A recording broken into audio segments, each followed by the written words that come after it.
পুরী হল ভারতবর্ষের অন্যতম তীর্থস্থান, যেখানে সবাই আসেন জগন্নাথ দেবের দর্শন পেতে। এই ভিডিওতে আপনাদের দেখাতে চলেছি পুরীর টপ ট্যুরিস্ট প্লেসেস, তাও আবার এক নজরে। ভিডিওটা সম্পূর্ণ দেখুন, কারণ এই ভিডিও হতে চলেছে খুবই জমজমাট।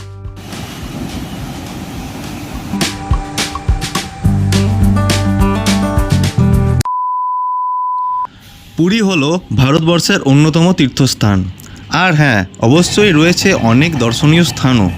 তাই আজ আপনাদের দেখাবো পুরীর টপ প্লেসেস, যা আমার খুবই প্রিয়। দীর্ঘ ট্রেন জার্নি করে আমরা অবশেষে পৌঁছলাম পুরীতে।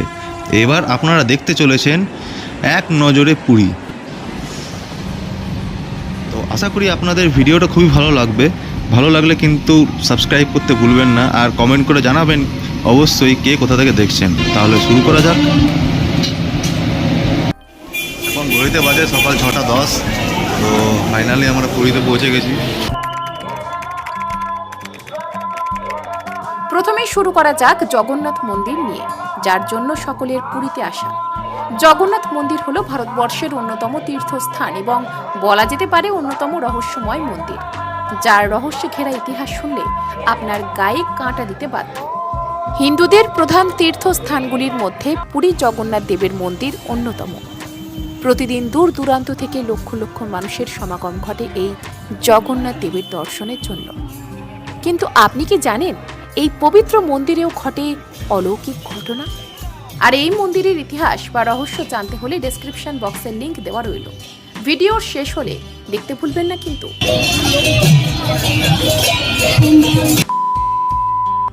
এবার দ্বিতীয় নম্বরে রাখা হলো ইন্ডিয়ার সবথেকে রহস্যে ঘেরা মন্দির। এখানে কিন্তু না আসলে চলবে না, কারণ এই মন্দিরের আনাচে কানাচে রয়েছে ইতিহাসের গন্ধ। সত্যি বলতে মন্দিরটা এত সুন্দরভাবে করা, যা দেখে মনে হবে না যে এত সুন্দর হাতের কাজ। তখনকার শিল্পীদের যা সত্যি দেখার মতন। আর এই মন্দিরের রহস্যে ঘেরা যদি ইতিহাস জানতে চান, সেই ভিডিওর লিঙ্কও কিন্তু রইল ডেসক্রিপশন বক্সে। ভিডিওটা শেষ হলে একে একে সব দেখবেন, কথা দিলাম দারুণ লাগবে। আর দেখার পর আপনি নিজেকে এই মন্দিরে যাওয়া থেকে নিজেকে দূরে সরিয়ে রাখতে পারবেন না।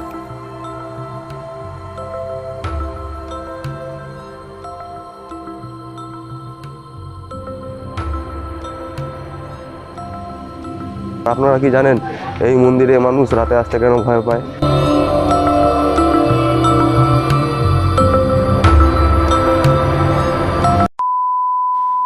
নেক্সট ডেস্টিনেশন হলো নন্দনকানন জুওলজিক্যাল পার্ক। এই জায়গাটা হলো যারা একটু নিরিবিলিতে এসে কোয়ালিটি টাইম স্পেন্ড করতে চান, যেমনটা চিড়িয়াখানাতে হয় সেই রকম।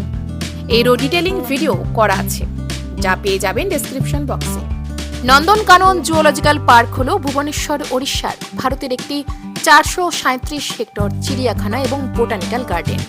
1960 সালে প্রতিষ্ঠিত এটি 1979 সালে জনসাধারণের জন্য উন্মুক্ত করা হয়েছিল এবং 2009 সালে ওয়ার্ল্ড অ্যাসোসিয়েশন অফ চিড়িয়াখানা এবং অ্যাকোরিয়ামে যোগদানকারী ভারতের প্রথম চিড়িয়াখানা হয়ে ওঠে।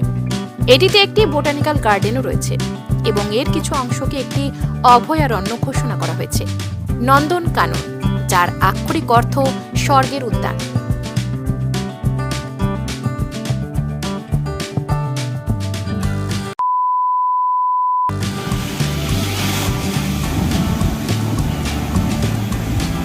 আর পুরী এসে যদি সমুদ্র নাই দেখলেন, ঘুরলেন, তাহলে তো পুরী আসাই বৃথা। তাই পুরী মেরিন বিচে এসে আপনারা খুব সুন্দর একটা টাইম কাটাতে পারবেন। সমুদ্রের উত্তাল ঢেউয়ের আওয়াজ শুনে বা দেখে কিন্তু মন ভালো হয়ে যেতে বাধ্য। এই বিচের ডিটেল ভিডিও রইল ডেসক্রিপশন।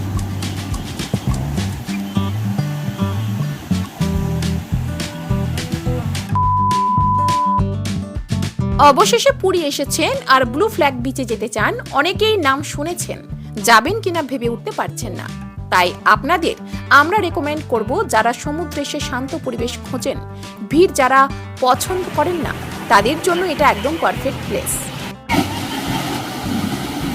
সমুদ্র হলো এমন এক জায়গা যার প্রত্যেকটা ঢেউ মনের মধ্যে এক আলোড়ন সৃষ্টি করে, মন শান্ত রাখে। বলা হয় সমুদ্রের হাওয়া শরীরের পক্ষে খুবই উপকারী। তারপর এই নিরিবিলি পরিবেশ আর সাথে সমুদ্র, আর কি চাই? আপনারা এখানে এসে মনোমুগ্ধকর পরিবেশের সাথে সমুদ্রের শান্তি দুটোই একসাথেই উপভোগ করতে পারবেন।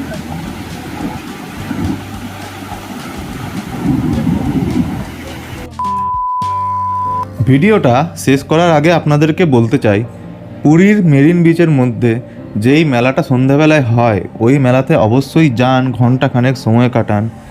আপনাদের সারাদিনের ধকল বা ক্লান্তি সবটাই দূর হয়ে যাবে।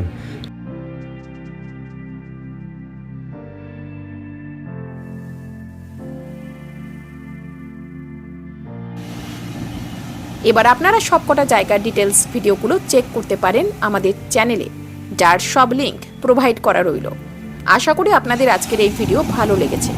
তাহলে আজকের মতন আসি, দেখা হবে আবারও পরে অন্য কোনো ভিডিও নিয়ে।